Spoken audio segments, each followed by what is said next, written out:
War Commander Thekvar stood on the bridge of his flagship and looked down at the small human planet.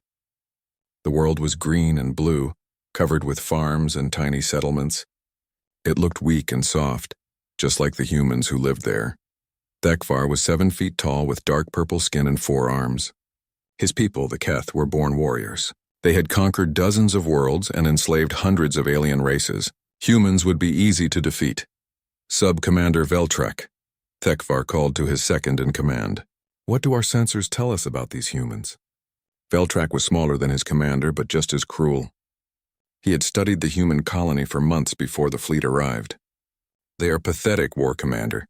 One small patrol ship with weak weapons, shields that could not stop a child's toy, 50,000 beings who spend their time growing plants, and their military.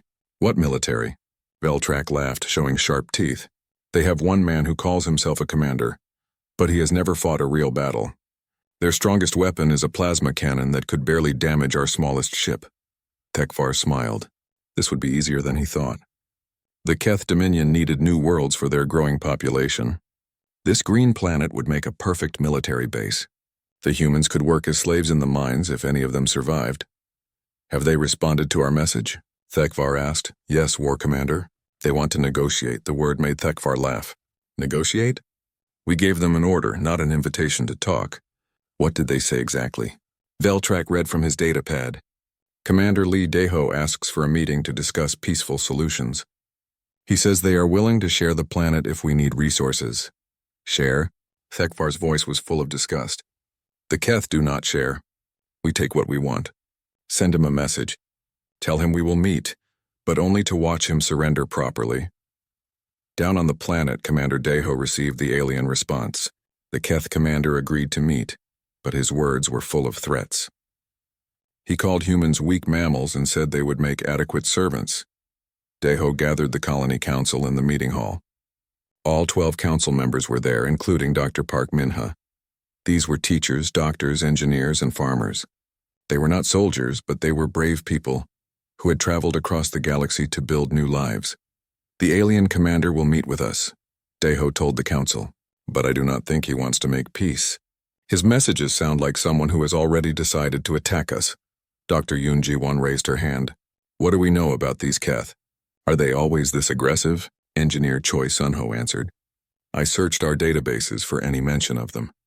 There are old reports from deep space explorers, but not much information. The reports say the Keth are a warrior culture. They believe strength is the only thing that matters. Then why are they bothering to talk to us at all? Asked Mrs. Hong Yuri, who ran the colony's largest school. Because they want us to be afraid, Minha said. They want us to run away without fighting, so they can take our planet without losing any of their own soldiers. Deho nodded. That is what I think too. They believe we are too weak to fight back. Maybe we are, said Mr. Lim Kyung-wan, who managed the food distribution center. Commander, our weapons cannot hurt their ships. Our shields will not stop their attack. If we try to fight, everyone will die. The room was quiet. Everyone knew Kyung-wan was right about their weapons. The colony's defenses were designed to stop pirates and wild animals, not an alien war fleet. What about evacuation? Asked Dr. Kim Hanul, the colony's head scientist. Could we move everyone to the mountains? Hide until help comes from Earth? Captain Woojin shook his head. Their ships have sensors that can find people anywhere on the planet. There is nowhere to hide from them. And help from Earth will not come for weeks, Sun-ho added. I sent our emergency signal, but the nearest military base is very far away. Deho looked at each council member. So we have 2 choices. Surrender and become slaves, or fight and probably die.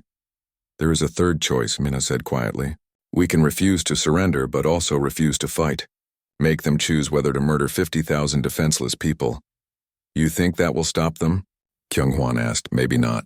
But if they kill us all, Earth will know what kind of beings they are. Other human worlds will be ready for them. The council voted. 8 members chose to stay and resist. 4 wanted to try evacuation. No one voted to surrender.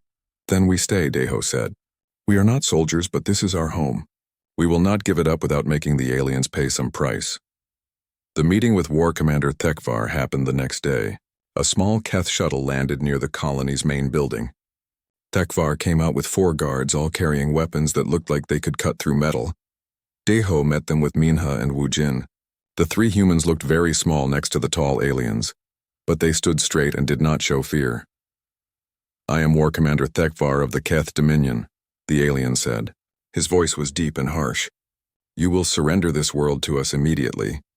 I am Commander Lee Daeho of New Sol Colony. This planet is our home. We built it with 15 years of hard work. We will not abandon it," Thekvar laughed. "You have no choice, human. Look at your defenses. Look at my ships. You cannot win." "We are not trying to win," Mina said. "We are trying to live in peace. Surely your empire is big enough that you do not need our small world." "Size is not the issue," Thekvar replied. "Strength is the issue. The strong take what they want. The weak obey or die. This is the natural order of the universe." "That is not our natural order," Daeho said. "Humans believe in cooperation, not conquest." "Then humans are fools," Veltrax spoke for the first time. "Your cooperation will not stop our plasma cannons." Wujin stepped forward. "If you attack us, you will be murdering civilians. Children and old people who never hurt anyone. Is that what your warriors do? Kill defenseless families?" "If defenseless families stand in our way, yes," Thekvar said without shame. "That is what war means. That is what conquest means." The meeting continued for 2 hours, but nothing changed. The Keth wanted the planet. The humans would not leave. Both sides understood there would be violence. As the alien shuttle prepared to leave, Thekvar gave his final warning. "You have until tomorrow at sunset. After that, we begin orbital bombardment. Your people will die, your buildings will burn, and your crops will turn to ash, all because you were too stupid to obey." "And you will have murdered 50,000 innocent people," Daeho replied, "all because you were too lazy to find an empty world." That evening, the colony prepared for war. Families moved into the strongest buildings. The hospital prepared for casualties. Engineers tried to boost the shield generators. Everyone knew it would not be enough, but they worked anyway. Children asked their parents why the aliens wanted to hurt them. Parents did not have good answers. How do you explain cruelty to a child who has never seen it? Dr. Yoon Ji-won worked late into the night preparing medical supplies. Minya helped her, even though they both knew most injuries from alien weapons would be too severe to treat. "Are we doing the right thing?" Ji-won asked. "Maybe we should have tried to evacuate. Where would we go?" Minya replied, "This is the only home our children have ever known. Some things are worth fighting for even when you cannot win." Captain Wu Jin made final checks on their patrol ship. The weapons were charged, the shields were up, but he knew he would last maybe 10 minutes against the alien fleet. Still, he would try. Someone had to show the Keth that humans would not die quietly. Engineer Sunho sent one last message to Earth. "New Sol Colony under attack by alien force called Keth Dominion. 50,000 civilians in danger. They believe humans are weak. They demand surrender. We refuse. If we die, remember us. Make them pay." Commander Daeho stood on the roof of his building and looked up at the alien ships. They hung in the sky like dark metal clouds waiting to bring death to his world. He thought about his old life on Earth, fighting in wars between human nations. Those battles had seemed important at the time, but they were nothing compared to this. This was not about politics or resources. This was about whether humans deserved to exist in the galaxy. The Keth thought they knew what humans were like. They had watched the colony for months and seen only farmers and families. They had not seen the reports Daeho sent to Earth. They had not seen the emergency protocols that every human colony followed. They had not seen what happened when peaceful people were pushed too far. Tomorrow, the killing would begin. The Keth would learn that there was a difference between being peaceful and being weak. They would learn that humans had very long memories and very strong friends, but that lesson would come too late for New Sol. The people here would die to teach it. Daeho hoped their deaths would not be wasted. The morning sun rose over New Sol Colony like it had for the past 15 years. The orange light painted the small buildings and green fields in warm colors. Commander Lee Daeho stood at his office window and watched farmers walking to their fields. Children ran to school with their bags bouncing on their backs. The sight made him smile. Daeho was 45 years old and had been protecting this colony since the first day people arrived. He came from Earth's military, but this was different from his old job. Here he was not fighting wars. He was helping people build a new home on planet Hanel 4. The colony had 50,000 people. Most were families who wanted a quiet life away from Earth's busy cities. They grew food, studied the planet, and raised their children under alien stars. The planet was perfect for humans. It had clean air, fresh water, and soil that grew earth crops well. Deho walked to his desk and checked the daily reports. The defense station showed all green lights. Their patrol ship was working fine. The communication system was sending regular messages to other human worlds. Everything was normal and peaceful. Dr. Park Minha knocked on his door and came in with 2 cups of coffee. She was the colony's head engineer and one of the smartest people Deho had ever met. Minha was 38 years old with short black hair and tired eyes from working too much. "Good morning, Commander," she said, giving him 1 cup. "The soil treatment in Sector 7 is working better than we hoped. The crops there will be ready 2 weeks early." Deho took the coffee and nodded. "That is great news. The supply ship from Earth is not coming for 3 months. Extra food will help." Mina sat down and looked at the defense monitors on his wall. "Still nothing interesting out there?" "Just the usual space dust and rocks," Deho said. "Yesterday the long-range sensors picked up something strange at the edge of our system, but it was probably just a comet or old satellite." "Probably," Minha agreed. She did not look worried. In 15 years, the biggest threat they had faced was a broken water pump and some sick farm animals. Captain Kim Woo-jin appeared in the doorway. He was younger than the other 2, only 32, but he was the best pilot in the colony. Woo-jin flew their only armed ship, a small patrol craft that was more for show than real fighting. "Commander Dr. Park," Woo-jin said with a small bow, "I finished checking our ship. All weapon systems are working, but I hope we never need to use them." "Me too," Deho said. "How are the shield generators?" "They can protect the main buildings for a few hours if needed." "Not much more than that." Woo-jin looked embarrassed. "Sir, I know our defenses are weak, but this is a peaceful colony. We never expected to fight anyone." Deho put his hand on the young man's shoulder. "Do not worry about it. Earth's military ships patrol this area. If we ever have real trouble, help will come." What Deho did not say was how far away that help really was. The nearest military base was 3 weeks of space travel from Hanul 4. In a real emergency, they would be alone for a long time. Engineer Choi Sunho ran into the office without knocking. He was breathing hard and looked excited. Sunho was the colony's communication expert and usually a very calm person. "Commander, something big is happening," Sunho said.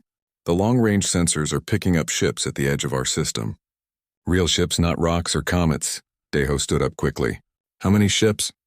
"At least 12, maybe more. They are too far away to see clearly, but they are definitely moving under power. They will be here in 2 days." Mina frowned. "Could they be traders? Sometimes merchant ships travel in groups for safety." Sunho shook his head. "These ships are big, Commander. Much bigger than any trader ship I have seen, and they are not using normal space lanes. They came from empty space." Deho felt cold fear in his stomach, but he kept his voice calm.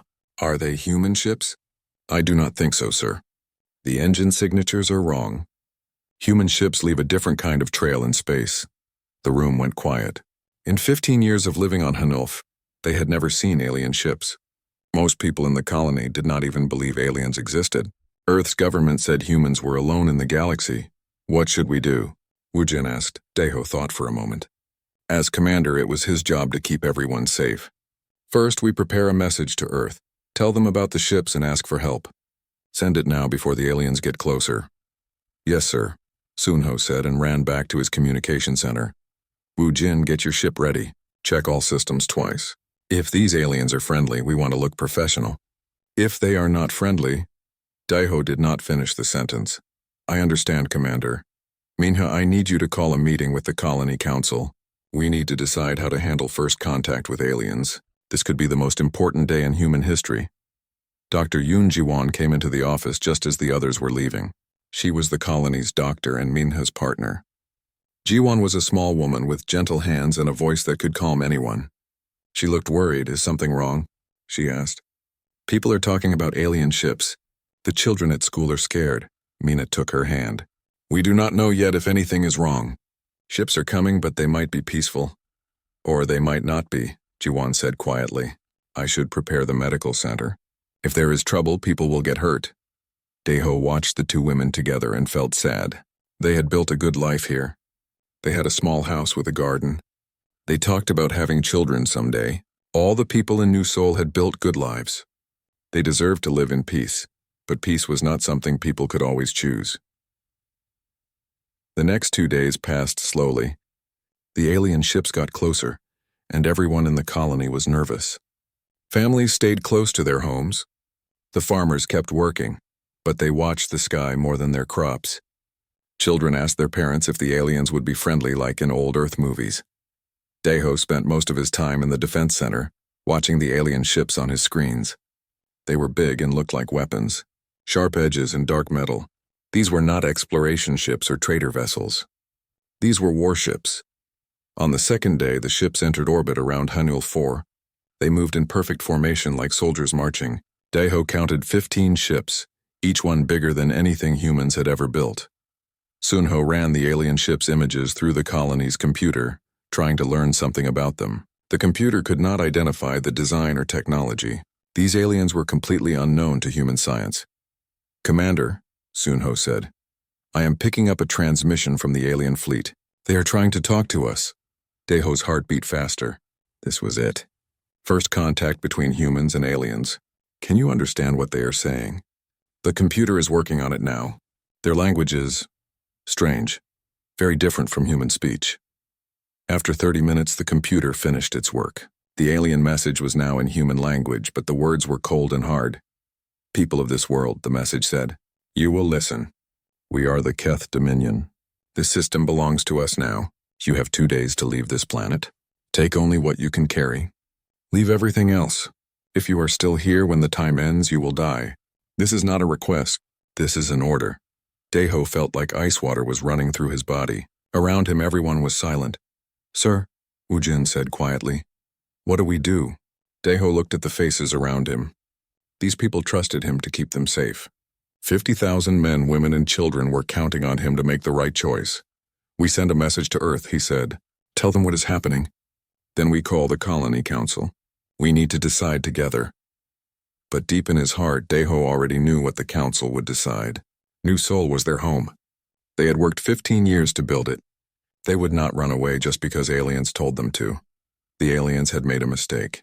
They thought humans were weak because their colony had weak defenses.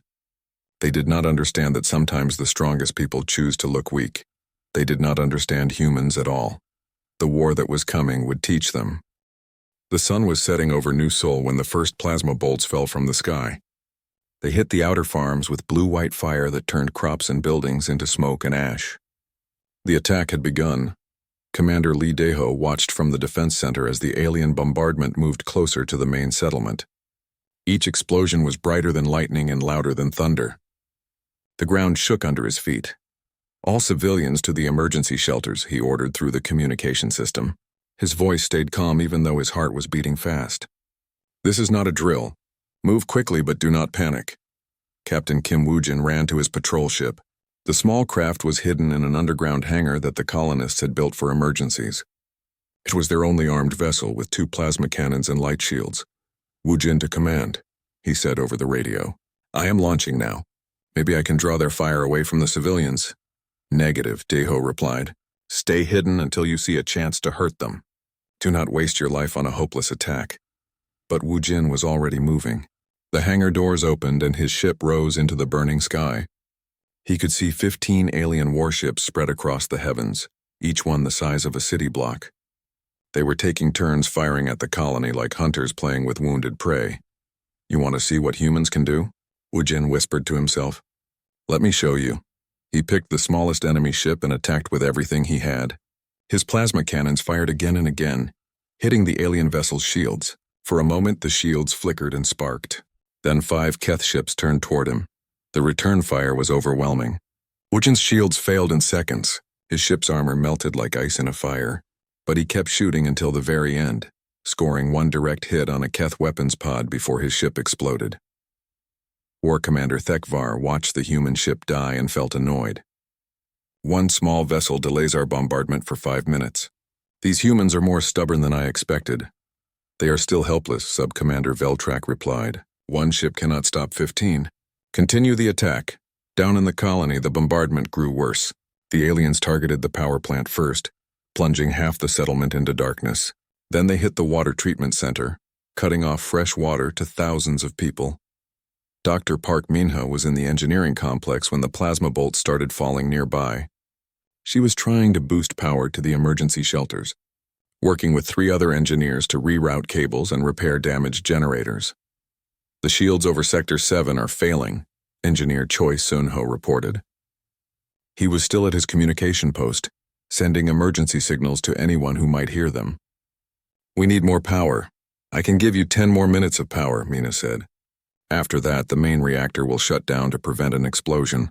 A plasma bolt hit the building next to them. The explosion threw Minha against a wall and filled the air with smoke and debris. When she got up, she was bleeding from a cut on her forehead, but she kept working. Minha, Sun-ho called. The school in Sector 3 is under attack.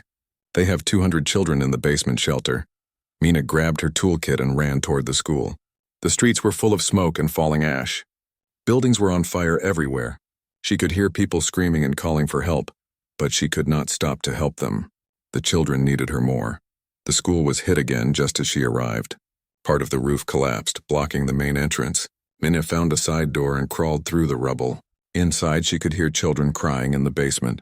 The shelter's lights were off and the air recycling system was damaged. Without fresh air, the children would suffocate in a few hours. Minya worked by the light of her tool's laser, trying to repair the life support systems while the building shook from more explosions. Miss Mina, a small voice called from the darkness. It was little Han Sujin, only 6 years old. Are the monsters going to kill us? No, sweetie, Mina lied. I am going to fix the air machine and then you will be safe. She worked for 30 minutes connecting cables and replacing damaged parts. The air system came back online just as another plasma bolt hit the school. This time, the entire building started to collapse. Mina threw herself over the children as concrete and steel fell around them. The last thing she saw was Sujin's frightened face. The last thing she felt was pride that the air would keep flowing even after she was gone. At the medical center, Dr. Yoon Ji-won was working frantically to save the wounded. People came in with terrible burns from the plasma weapons. Others were crushed by falling debris. She had medicine for normal injuries, but not for wounds like these. Doctor, we need more space, her assistant called. There are too many hurt people. Use the cafeteria, Ji-won replied without looking up from her patient. She was trying to save a young farmer who had been caught in the fields when the attack started. His legs were badly burned, but he was still conscious. Will I be able to walk? He asked her. Do not worry about that now, she said gently. Just focus on staying alive. More wounded people arrived every few minutes. Ji-won worked without rest, moving from patient to patient. She used all her medical supplies, then started improvising with whatever she could find. Clean cloth became bandages. Kitchen knives became surgical tools. Paint thinner became disinfectant. A plasma bolt hit the medical center's main building. The power went out, leaving Ji-won to work by the light of emergency lanterns. Then the ceiling started to leak toxic smoke from burning plastics. We have to evacuate, her assistant said. The building is not safe. I am not leaving these people, Ji-won replied. She was performing surgery on a child with internal bleeding. If she stopped now, the boy would die. Doctor, please.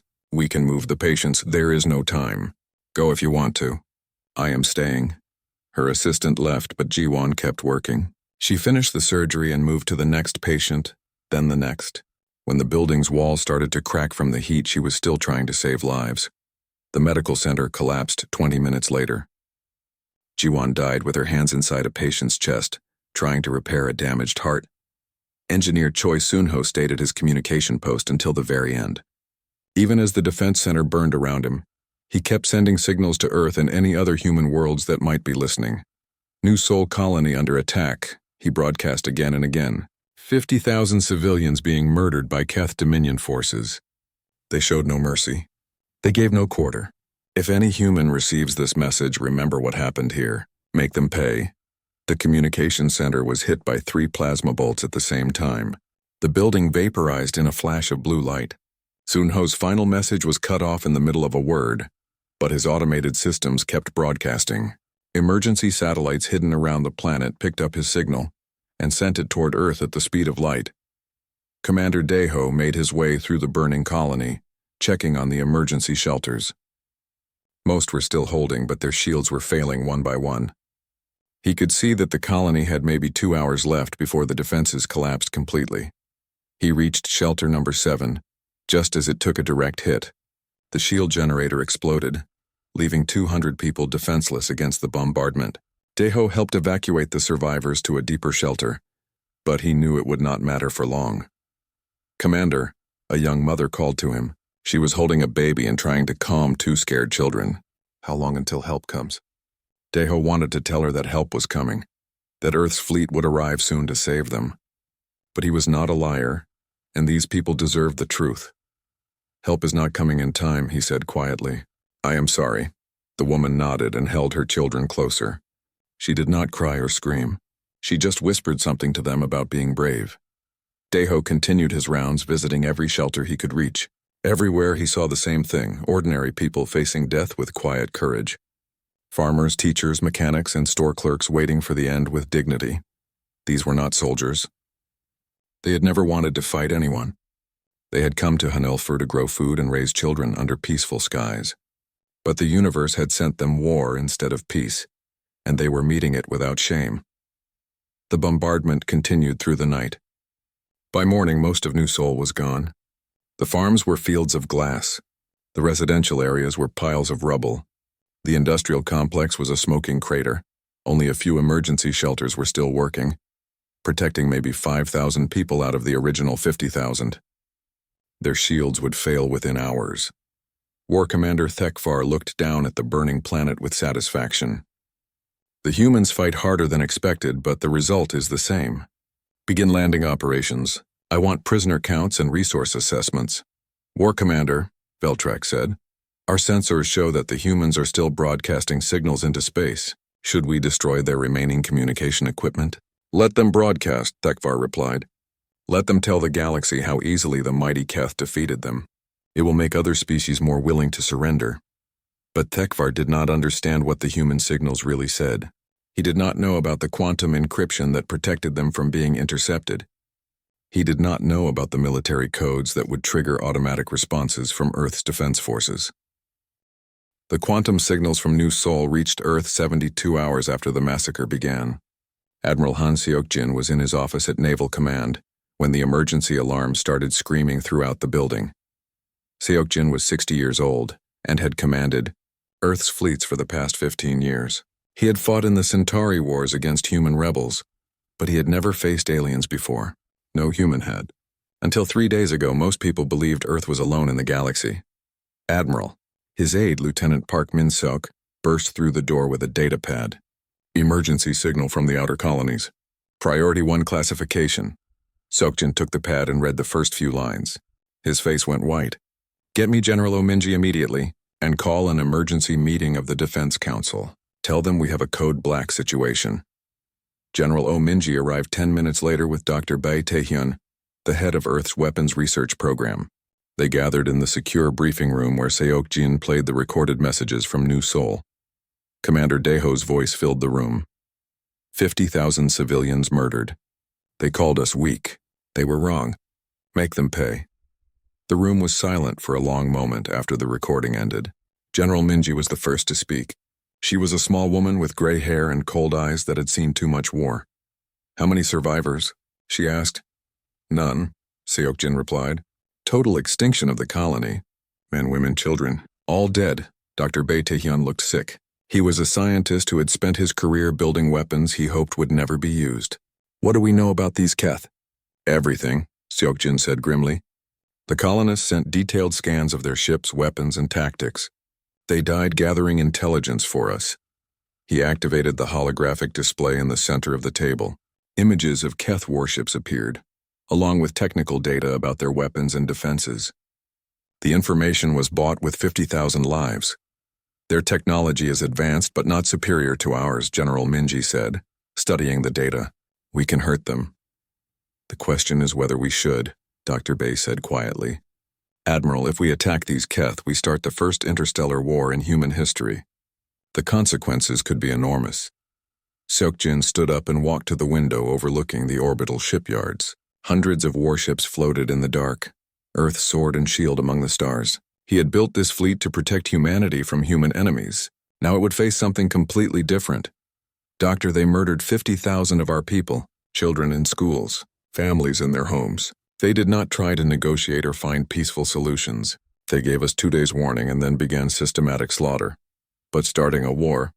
We did not start this war, General Minji interrupted. They did. When they decided to exterminate our colony, the only question now is whether we finish it. Admiral Seokjin turned back to face his staff. Send orders to all fleet commanders. Immediate mobilization under Protocol 7. I want 200 ships ready for combat operations within 72 hours. Lieutenant Minseok looked up from his datapad. Sir, Protocol 7 is total system sterilization. Are you sure? I am sure. The Keth wanted to teach us about strength. We will be excellent students. Captain Nam Ji-hoon received his orders 6 hours later. He was commanding the battleship Righteous Fury, one of Earth's newest and most powerful warships. Ji-hoon was 45 years old and had never lost a battle, but he had never faced aliens either. All hands, this is the captain, he announced over the ship's communication system. We have received orders for immediate departure to the Hanul system. Our mission is to investigate the destruction of New Sol, colony, and respond appropriately to hostile alien forces. He did not tell his crew about Protocol 7. They would learn about that when they reached the target system. The Righteous Fury was massive, nearly 2 kilometers long and bristling with weapons that could crack planets. Its crew of 3,000 included the best soldiers and scientists in Earth's military.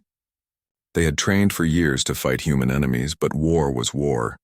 Chief Weapons Officer Commander Yu McYoung checked the ship's armament one final time. Plasma cannons, quantum torpedoes, antimatter missiles, and things that had never been used in combat. At the very bottom of her list was a single item marked Special Package Alpha. That package contained humanity's most terrible weapon, a stellar cascade bomb designed to destroy entire star systems. Only 3 had ever been built, and none had been tested except in computer simulations. Commander Yu hoped they would not need to use it. Lieutenant Colonel Song Yuna prepared her Marine battalion for possible ground operations. Her soldiers were the best fighters humanity had ever produced, trained in every form of combat from hand-to-hand fighting to orbital assault. They had studied the Keth tactical data and developed counters to alien weapons and armor. Remember, she told her troops, these aliens think humans are weak. They base this opinion on our peaceful colonies and minimal defenses. They have never seen what we can do when we stop being peaceful. The human fleet assembled faster than any military force in history. Ships came from Mars, from the asteroid mining stations, from the deep space patrol routes. 200 vessels of every class. Battleships, carriers, destroyers, and specialized craft built for specific types of warfare. At the center of the fleet was the experimental ship Absolute Zero, commanded by Captain Kang Hyun-woo. This vessel carried weapons that existed nowhere else in the galaxy. Reality manipulators that could change the laws of physics in small areas, temporal disruptors that could age metal to dust in seconds, and gravity bombs that could turn matter inside out. We do not know how many alien ships we will face, Admiral Seokjin told his fleet commanders in their final briefing. Intelligence suggests they have at least 50 warships in their home system. We are bringing 200, is that enough? Asked Captain Nam Ji-hoon. It will have to be. We cannot wait for more ships to arrive. Every day we delay, these Keth might attack another human world. We end this threat now, completely and permanently. Dr. Bae Tae-hyun presented the final tactical plan. Our primary targets are military installations and warships. We will offer civilians a chance to evacuate before beginning bombardment operations. General Minji disagreed. They gave our civilians no such chance. Why should we be more merciful than they were? Because we are not them, Dr. Bae replied. We do not murder innocents, even alien innocents. Fine, Admiral Seokjin decided. We offer evacuation to non-combatants. But if they refuse, or if they interfere with our operations, they share the fate of their military forces. The human fleet left Earth's solar system in the largest military formation ever assembled. They traveled through hyperspace at maximum speed, covering the distance to Keth space in 8 days instead of the usual 3 weeks. During the journey, the fleet's intelligence officers studied every piece of data from New Sol. They learned Keth language, tactics, technology, and psychology. They prepared detailed plans for fighting an enemy unlike anything humans had ever faced. The Keth were warriors who respected only strength. They had no concept of mercy or negotiation. They believed might made right and saw other species as resources to be exploited. This knowledge shaped human battle plans. Captain Nam Ji-hoon spent the voyage studying recordings of the New Sol massacre.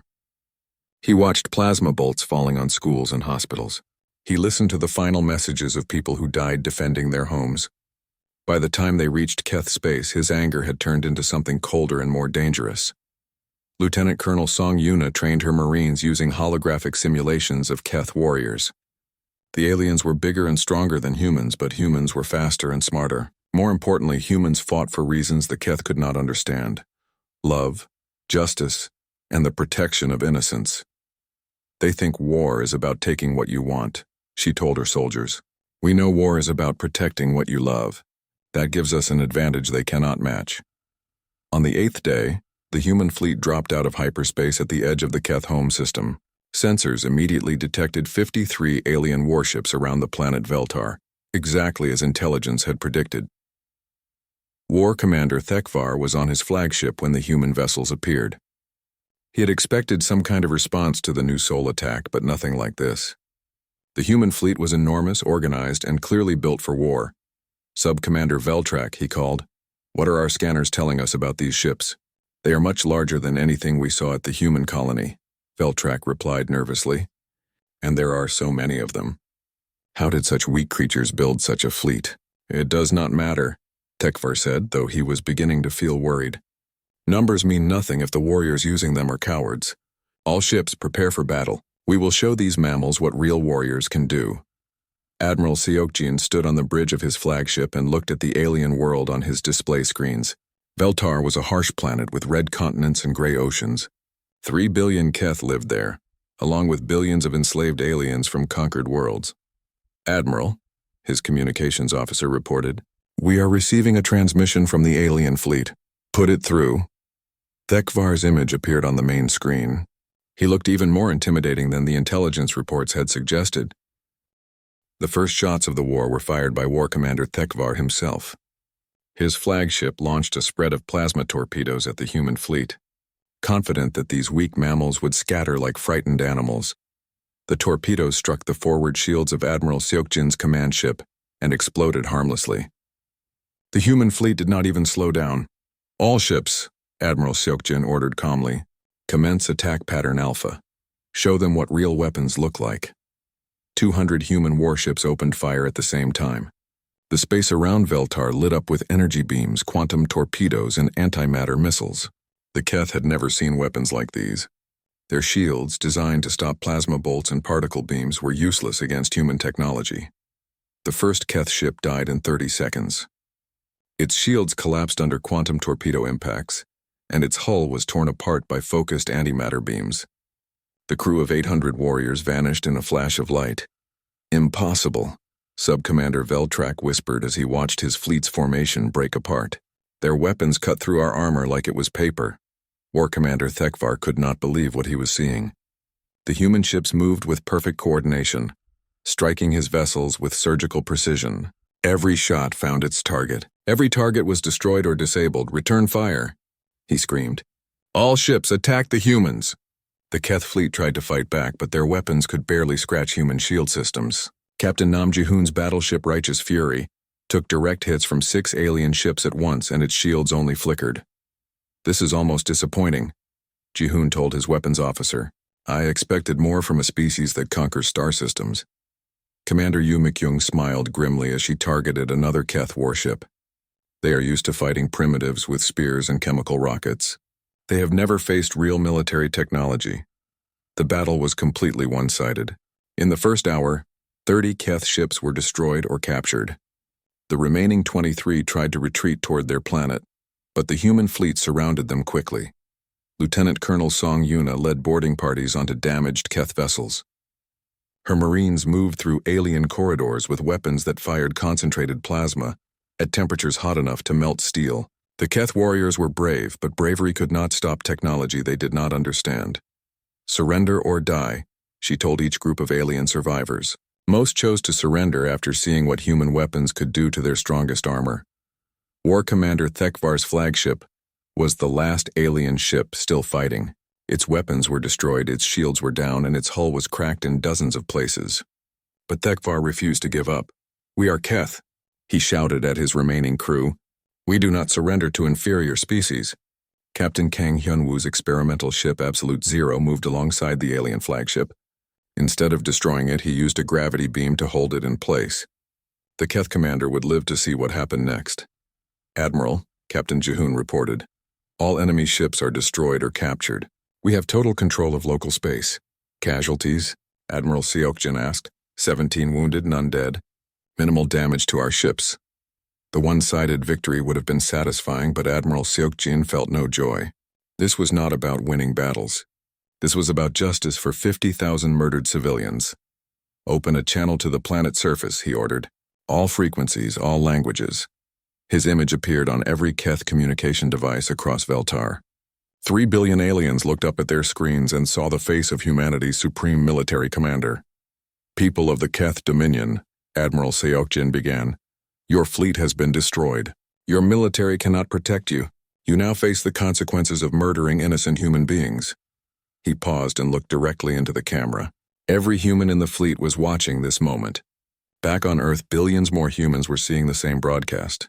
"You have 6 hours to evacuate this star system. Take only what you can carry in your fastest ships. Leave everything else behind. After 6 hours, we will begin the complete sterilization of this system." "Admiral," Dr. Bae Tae-hyun said from the science station, "we are receiving thousands of communications from the planet. Most are begging for mercy. Some are offering to surrender. And the Keth government. No response from official channels, sir." Tekvar, listening from his captured ship, finally understood what was happening. These humans were not trying to conquer Keth space. They were going to destroy it completely. "You cannot do this," he transmitted to the human fleet. "There are billions of people on that planet. Civilians who had nothing to do with your colony." Admiral Seokjin had the alien commander brought to his ship. Tekvar was dragged onto the bridge in chains, his purple skin marked with burns from human weapons. He looked much smaller now than he had before the battle. "Now you worry about civilians," Seokjin said coldly. "Where was this concern when you murdered children at New Seoul?" "That was war. This is genocide, no, Commander. War is what soldiers do to other soldiers. What you did at New Seoul was genocide. What we are about to do is justice." Tekvar looked around the human bridge and saw something that terrified him more than the advanced weapons. The faces of the crew showed no anger, no hatred, no emotion at all. These humans had become something beyond feelings. They had become judgment itself. "The children on my world are innocent," Tekvar said desperately. "They never hurt anyone. So were the children on our world. You killed them anyway. We can negotiate. We can pay compensation. You can die," Admiral Seokjin interrupted. "You and every member of your species. That is the price of teaching humans that we are weak." The evacuation lasted 6 hours and 17 minutes. Some Keth civilians tried to flee in cargo ships and passenger vessels, but there were not enough ships for 3 billion people. Most stayed on their planet, either by choice or because they had no way to leave. The Keth government finally responded in the last hour, offering total surrender and tribute payments. Admiral Seokjin did not even acknowledge the message. When the deadline passed, he gave the order that changed galactic history forever.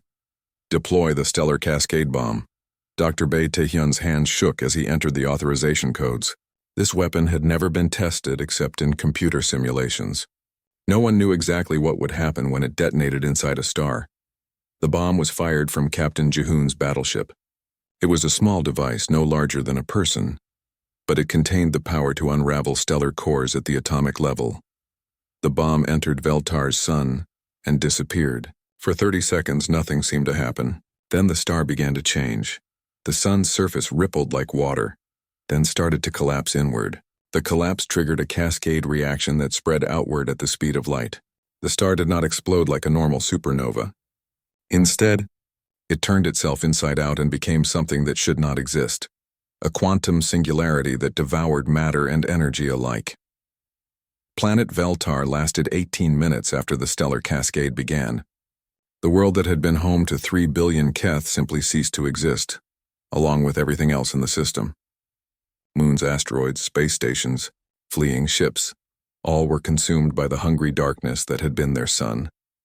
War Commander Tekvar watched his entire civilization die from the bridge of a human warship. His homeworld, his people, his empire, everything he had ever known was gone. "Why?" he whispered. "Why destroy everything?" Admiral Seokjin stood beside the broken alien commander, and watch the dark space where a star system used to be. Because 50,000 humans trusted us to keep them safe. Because children called for their parents as your bombs fell on their schools. Because you thought mercy was weakness, we could have learned. We could have changed. Too late for that now. Your people chose to murder innocents. Now they learn what humans do to child killers. The human fleet moved away from the dead system, leaving behind only a quantum beacon that transmitted a warning in every known language. Here died the Keth Dominion. They murdered 50,000 human civilians at New Sol Colony. They thought humans were weak because we chose to live in peace. This is what happens when peaceful people are pushed too far. Remember this lesson. News of the Veltar sterilization spread across the galaxy within days. Hundreds of alien species that had never heard of humans suddenly knew exactly who they were and what they could do. The message was clear. Leave human space alone. Some aliens called it the greatest war crime in galactic history. Others called it perfect justice. Most simply called it terrifying. Captain Nam Ji-hoon returned to Earth as a hero, but he felt no pride in what they had done. We ended an entire species, he told his wife. 3 billion beings who will never be born, never love, never create anything beautiful. They chose their fate when they chose to murder our children, she replied. You did what had to be done. Lieutenant Colonel Song Yuna visited the memorial for New Sol Colony, where 50,000 names were carved into black stone. She found the names of the people she had failed to save. Commander Lee Dae-ho, Dr. Park Min-ha, Captain Kim Woo-jin, Engineer Choi Soon-ho, Dr. Yoon Ji-won, and 49,995 others. We kept our promise, she whispered to the stone. They paid the price you asked for.